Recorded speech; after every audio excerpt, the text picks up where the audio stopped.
Display ಇಲ್ಲಿ ನೀವು ಏನೇ ಚೇಂಜಸ್ ಮಾಡಬೇಕು ಅಂದ್ರೆ ಈ ಬಟನ್ ಆಪ್ಷನ್ ನೀವು ಯೂಸ್ ಮಾಡ್ಕೊಬೇಕು. ಇದರಲ್ಲಿ 2 ಬಟನ್ ಆಪ್ಷನ್ ಬರುತ್ತೆ. ಒಂದು ಮೇಲ್ಗಡೆ ಲೆಫ್ಟ್ ಸೈಡ್ ಚೇಂಜಸ್ ಆಗುತ್ತೆ, ಇನ್ನೊಂದು ಕೆಳಗಡೆ ಚೇಂಜಸ್ ಆಗುತ್ತೆ. ಸೊ ಈ ರೈಟ್ ಸೈಡ್ ಬಟನ್ ಅಲ್ಲಿ ನಿಮ್ಗೆ ಇಷ್ಟು ಆಪ್ಷನ್ ಬರುತ್ತೆ. ಒಂದು ಓಡೋ ಅಂತ ಹೇಳಿದ್ರೆ total distance calculation. As per ಈ ಕಿಲೋಮೀಟರ್ ಪ್ರಕಾರ ನೀವು ಗಾಡಿ ಸರ್ವಿಸ್ ಬರಬೇಕು.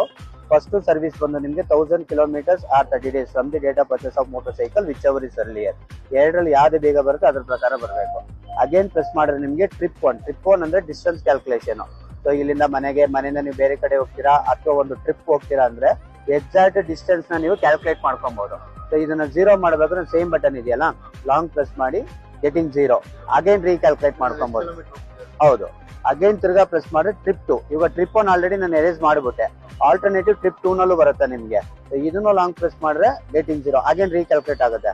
ಇದರಲ್ಲಿ 2 ಆಪ್ಷನ್, ಟ್ರಿಪ್ 1 ಟ್ರಿಪ್ 2 2 ಆಪ್ಷನ್ ಬರುತ್ತೆ ನಿಮಗೆ. ತಿರ್ಗಾ ಪ್ರೆಸ್ ಮಾಡಿದ್ರೆ ಟ್ರಿಪ್ ಎಫ್ ಅಂದ್ರೆ ಫ್ಯೂಲ್ ರಿಸರ್ವ್ ಇಂದ ಕೆಳಗಡೆ ಬಂದಾಗ ಆಟೋಮೆಟಿಕ್ ಇಲ್ಲಿ ಟ್ರಿಪ್ ಅಪ್ ಅಂತ ತೋರಿಸುತ್ತೆ. ಅವಾಗ ಫ್ಯೂಲ್ ಸ್ಟೇಷನ್ ಹೋಗಿ ಫ್ಯೂಲ್ ನ ಟಾಪ್ ಅಪ್ ಮಾಡಿಸ್ಕೊಬೇಕು.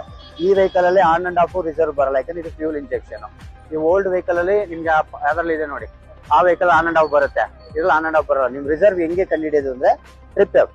ಇವಾಗ 1 ಲೀಟರ್ ಇದೆ, ಅರ್ಧ ಲೀಟರ್ ಕೆಳಗಡೆ ಬಂದಿಲ್ಲ, ಅದು ಅರ್ಧ ಲೀಟರ್ ಕೆಳಗಡೆ ಬಂದ್ರೆ ಟ್ರಿಪ್ ಅಪ್ ಅಂತ ತೋರಿಸುತ್ತೆ. Safer side petrol top up ಮಾಡಿಸ್ಕೊಂಡು